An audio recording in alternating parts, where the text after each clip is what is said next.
नमस्कार, मी अरुण भगत, पर्यावरणप्रेमी, सोबतच महाराष्ट्र शासनाच्या वतीने दिल्या जाणारा वनश्री पुरस्कार प्राप्त.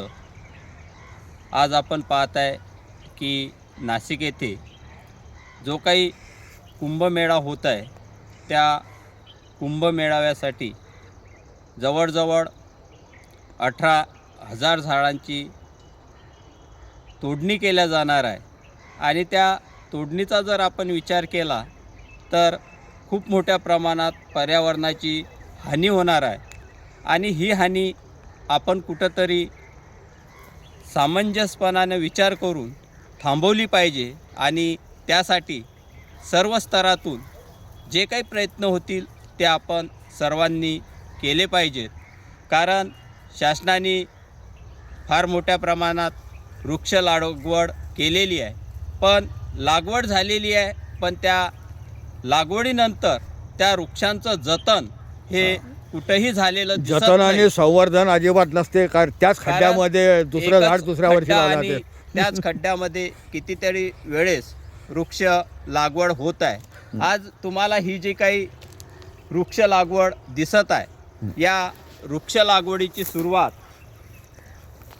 विद्यमान जे मंत्री आहेत, सन्माननीय आकाशदादा फुंडकर यांच्या उपस्थितीमध्ये सामाजिक वनीकरणाच्या माध्यमातून आणि टिळक राष्ट्रीय विद्यालयाच्या पुढाकाराने हे विद्यालयाच्या शालेय परिसरामध्ये मोठ्या प्रमाणात जी काही शाळेची माध्यमातून का होईना, पण शाळेने आणि शाळेतील विद्यार्थ्यांनी मोठ्या प्रमाणात त्या वृक्षाकडे लक्ष देऊन आज हे घनदाट जणू काही जंगल शालेय परिसरामध्ये निर्माण केलेलं आहे. आणि मग असे जर काही विधायक कार्य करणारे जर असतील तर नक्कीच मोठ्या प्रमाणामध्ये वनराई निर्माण होऊ शकते. आणि आज ती जी काही वृक्षतोड आहे ती कुठंतरी थांबली पाहिजे. कारण आपल्याला माहिती आहे की पुराश्मयुग असेल, नवाश्मयुग असेल, या काळामध्ये मानव हा झाडांवर घरं करून राहत होता.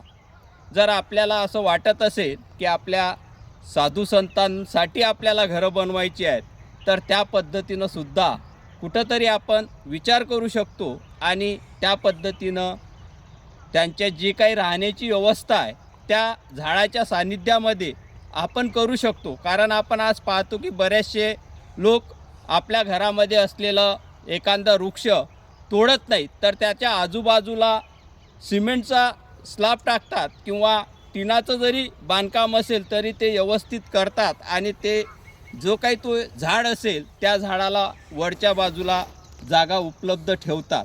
जर तसं होऊ शकते तर आपण सामान्य व्यक्ती करू शकतात, तर आपण तर शासनाचे फार मोठं आपल्याकडं पाठबळ आहे. आणि त्या पाठबळाचा उपयोग करून कुठंतरी आपण त्या वृक्षांची कत्तल न करता त्या झाडांना वाचवून पर्यायी व्यवस्था जर साधू संतांसाठी केली तर अतिशय योग्य होईल. आणि आजच दुपारच्या वेळेस बातमी पाहिली की काही दिवसांपूर्वी म्हणजे 2-4 महिन्यापूर्वी वृक्षारोपण झालं आणि आज ते झाडं वाढत आहेत. ही स्थिती तपोवनामध्ये होऊ नये अशी एक पर्यावरणप्रेमी म्हणून माझी इच्छा आहे की बा शासनाने ते वृक्ष तोड थांबवून पर्यायी जी काही व्यवस्था करता येईल ती व्यवस्था करावी. आणि पर्यावरणाचं जे काही संतुलन आज जिकडे तिकडे बिघडत आहे ते थांबवावं, एवढीच माझी एक पर्यावरणप्रेमी म्हणून शासनाला विनंती राहील. हा केवळ नाशिक किंवा लोकल प्रॉब्लेम नाही, तर हा आज वैश्विक असा समस्या आहे. त्यामुळे ग्लोबल समस्या असल्यामुळे हे आपण think globally, act locally and do personally, तर डू पर्सनली आपण करायला हवं.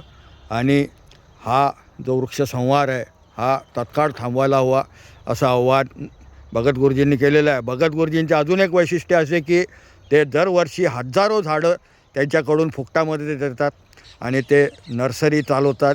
अनेक वर्षापासून ते जवळपास 25 वर्षापासून ते नर्सरी चालवतात आणि आतापर्यंत लाखो वृक्ष त्यांनी अनेक जणांना भेट दिलेले आहेत फुकटमध्ये ते पण.